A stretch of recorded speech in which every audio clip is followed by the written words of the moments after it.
This is Dennis Balcombe, and he's been a missionary in China for the last 40 years. He obviously has some exciting stories to tell, but he actually offered me something far more valuable. He supplied me with a treasure trove of footage from deep in the heart of the underground church in China. What you are about to see is some of the rarest footage on the planet.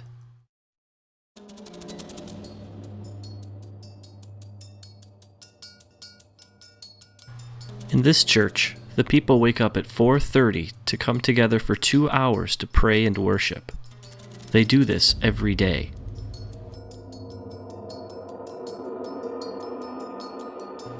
This church meets in the only place they're safe, a cave.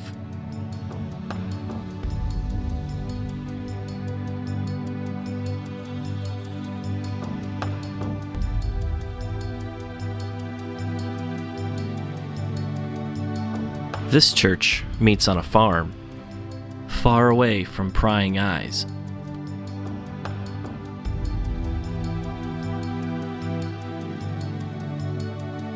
Here's an example of an underground church outreach.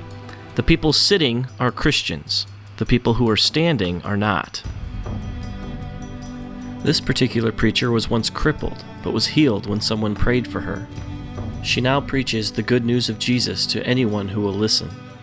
In this particular meeting, over 1,000 people became Christians.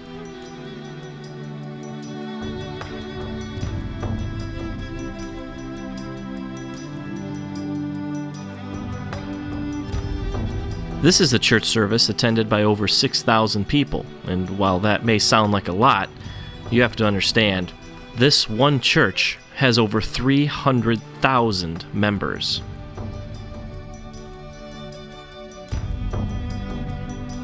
This is often how churches operate in China. They start by getting everyone's attention using drama or music. Then they pray for the sick. This has become common practice in the Chinese church, and for good reason. As Dennis put it, I've seen AIDS patients completely delivered recently, a lot of different healings, and the healings and the miracles are one reason that many people come to the Lord. Here Christians cast out demons from an 18-year-old girl.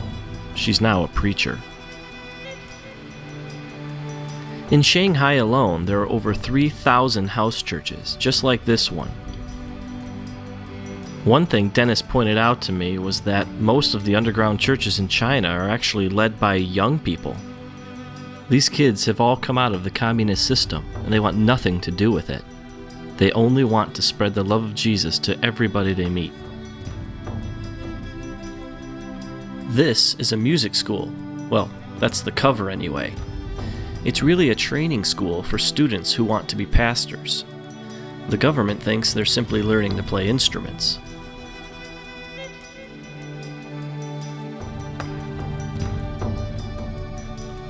One thing I quickly realized about the Chinese church is that it's a lot different from the American one. For one thing, they think a 4-hour sermon is short. But more than that, even, is how different their services looked from ours. I mean, see for yourself what happens when a desperate people plug into a powerful God.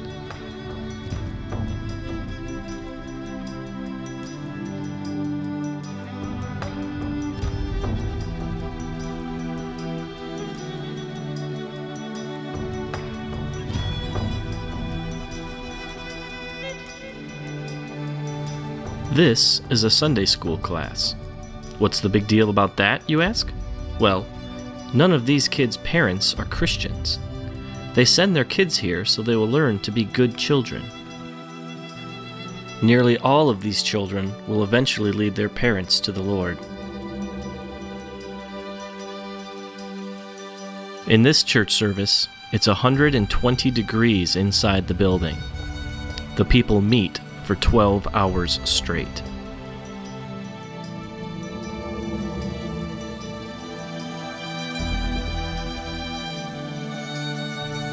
Dennis told me one story about a time he went to a very remote village in China to preach.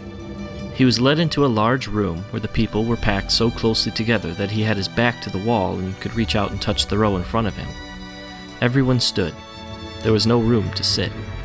He asked how long he should preach for, and they told him from 8:30 to 7 at night. Then they asked him if it wasn't too much trouble, could you come back tomorrow and preach from 8:30 to 7 again? And then, very sheepishly, they asked again, if you'd be so kind, could you come back the day after that and preach from 8:30 to 7? He asked how often he should take breaks, and they told him not to stop. The people will wait. Then he asked them what he should preach on. Everything, they replied, from Genesis to Revelation. And then it dawned on him, these people had no Bibles.